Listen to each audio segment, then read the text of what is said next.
प्यारे दोस्तों नमस्ते। मैं प्रबोध हेल्पिंग व्हील से आप सभी का वेलकम करता हूं आपके अपने इस चैनल में। तो दोस्तों, कल हमारे एक वीडियो में एक कमेंट आया और यह कमेंट संतोष लोधी जी की तरफ से था। और उस कमेंट में उन्होंने लिखा था कि होम लोन के लिए एजेंट कमीशन मांग रहा है। क्या ऐसा भी हो सकता है? क्या हम एजेंट को कमीशन दे के होम लोन अप्रूवल ले सकते हैं? तो दोस्तों, फिर हमने सोचा, ये कमेंट को जैसे ही हमने पढ़ा फिर सोचा कि ऐसा सिचुएशन बहुत सारे हमारे दोस्तों के साथ आ सकता है। आप लोन के लिए बैंक का चक्कर काट रहे हो, बैंक वाले आपको 1-2 दिन 4 दिन 10 दिन घुमा रहे हैं, तो ऐसे में टेंशन में आके कुछ आप एजेंट को हायर करने की कोशिश करोगे तो वो एजेंट आपको बोलेगा कि आप उन्हें 5% 10% कमीशन दे दो, तो वो आपका लोन को सैंक्शन करवा देगा। तो क्या ये करना सही है? क्या इससे आपको कोई प्रॉब्लम हो सकती है? क्या ऐसे करने से आप इजीली लोन पा सकते हैं? इन सब के बारे में आज हम अपने इस वीडियो में डिस्कस करेंगे। तो दोस्तों, बिना स्किप किए ये आप इस वीडियो को पूरा आखिर तक देखिए, ताकि अगर आपके साथ इस तरह का कुछ होता है तो आप उस सिचुएशन को हैंडल कर सकें। तो दोस्तों, इससे पहले इस वीडियो को हम शुरू करें, हर वीडियो की तरह हमारी यही आपसे रिक्वेस्ट रहेगी कि अगर आप हमारे चैनल पर न्यू हैं तो प्लीज़ इसे सब्सक्राइब कीजिए और हमारे वीडियो को लाइक कीजिए और अपने दोस्तों के साथ शेयर करना मत भूलिए। अगर आपने हमारे चैनल को ऑलरेडी सब्सक्रिप्शन किया है तो आपका बहुत बहुत धन्यवाद। तो दोस्तों, चलिए शुरू करते हैं। तो दोस्तों, सबसे पहले हम ये जानने की कोशिश करते हैं कि आपने अगर बैंक में लोन अप्लाई किया, चाहे वो होम लोन हो, पर्सनल लोन हो, कार लोन हो, कुछ भी तरह का लोन हो, तो वो रिजेक्ट होता क्यों है? क्योंकि अगर आपने बैंक में लोन अप्लाई किया, लोन अगर सैंक्शन हो जाता है तो आप एजेंट के पास क्यों जाएंगे? तो ये 3-4 कारण की वजह से रिजेक्ट हो सकता है। पहला रीजन होता है दोस्तों आपका इनकम्प्लीट डॉक्यूमेंट। बैंक लोन के लिए आपको बैंक को कुछ डॉक्यूमेंट यानी दस्तावेज देनी पड़ती है। तो अगर आपका वो डॉक्यूमेंट इनकम्प्लीट है तो बैंक आपके लोन को रिजेक्ट कर सकता है। दूसरा, और ये बहुत इंपॉर्टेंट रीजन है दोस्तों, इसके वजह से ही ज़्यादातर लोन रिजेक्ट होता है, आपका सिबिल स्कोर। जी हाँ दोस्तों, अगर आपका सिबिल स्कोर खराब है तो उसके लिए भी आपका लोन रिजेक्ट हो सकता है। मान लीजिए पिछले टाइम आपने कुछ लोन लिया था, उसका ईएमआई ठीक से नहीं भरा, या फिर आप कोई क्रेडिट कार्ड यूज़ कर रहे हैं, उसका जो बिल है ठीक टाइम पे पेमेंट नहीं कर रहे हैं, या फिर आप अपना क्रेडिट कार्ड का मैक्सिमम लिमिट यूज़ कर रहे हैं, तो उस केस में आपका सिबिल स्कोर घट जाता है। अब क्रेडिट को स्कोर को कैसे बढ़ाना है, इसके ऊपर हमने ऑलरेडी वीडियो बना चुके हैं, इसका लिंक हमने डिस्क्रिप्शन में दे देंगे, आप चाहें तो चेक कर सकते हैं। तो ये हो गया 2 कारण दोस्तों।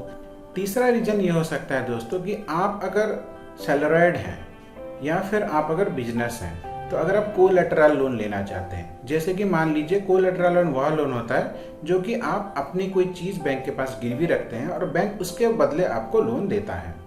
तो दोस्तों, आप मान लीजिए आपको चाहिए 10 लाख रुपए का लोन, आपके नाम पे कुछ ज़मीन है, उसका वैल्यूएशन बैंक के हिसाब से 7 लाख है, तो आप 7 लाख रुपए का ज़मीन बैंक के पास गिरवी रख के 10 लाख रुपए का लोन नहीं ले सकते। तो ऐसे कुछ मेन कारण हैं जिनके वजह से आपका लोन रिजेक्ट होता है। तो अगर आपका लोन रिजेक्ट हो रहा है तो आप एक बार बैंक मैनेजर्स, अपने लोन मैनेजर से बात कीजिए, तो ऐसे कौन से रीजंस हैं जिसके वजह से आपका लोन रिजेक्ट होता है, आप उसको ठीक कीजिए, तो आपका लोन आराम से अप्रूवल हो जाएगा। अगर आपका लोन डॉक्यूमेंटेशन की वजह से रिजेक्ट हो रहा है तो जो भी डॉक्यूमेंट चाहिए उसको ठीक कीजिए। अगर आपका लोन सिबिल स्कोर से रिजेक्ट हो रहा है तो पहले अपने सिबिल स्कोर पे काम कीजिए। अगर आपका लोन कोलैटरल की वजह से हो रहा है या फिर को एप्लीकेंट या फिर गारंटर की वजह से हो रहा है तो उसको ठीक कीजिए, आपका लोन आराम से अप्रूवल हो जाएगा। तो दोस्तों, अब क्वेश्चन के दूसरे पहलू पे आते हैं कि क्या हमें एजेंट के पास जाना चाहिए या फिर नहीं जाना चाहिए। जब भी आपका लोन रिजेक्ट होता है तो आप अगर एजेंट के पास जाते हैं या फिर कोई एजेंट आपके पास आता है और बोलता है कि वो आपका लोन सैंक्शन करवा देगा, तो वो क्या करता है दोस्तों? ऐसा क्या करता है कि आपका लोन पास हो जाता है? जी हाँ दोस्तों, ये सही है कि अगर आप एजेंट के पास जाओगे तो आपका लोन अप्रूव्ड हो जाएगा, पर ये लीगली नहीं होगा, ये इलीगली होगा। क्योंकि देखिए, अगर आपका लोन रिजेक्ट हो रहा है तो उसके पीछे कोई ना कोई रीजन है। तो एजेंट क्या करते हैं, आपके नाम पे फर्जी डॉक्यूमेंट दे देते हैं बैंक को, और बैंक वाले उसको पास कर देते हैं, लोन को पास कर देते हैं। मैं ऐसे बहुत सारे लोगों को जानता हूं दोस्तों जो कि कोविड के टाइम पे लोन लिए थे तो वो अपने ईएमआई ठीक से पेमेंट नहीं कर पाए। तो बाद में पता चला कि वो एजेंट को हायर करके लोन लिए हैं फर्जरी डॉक्यूमेंट से।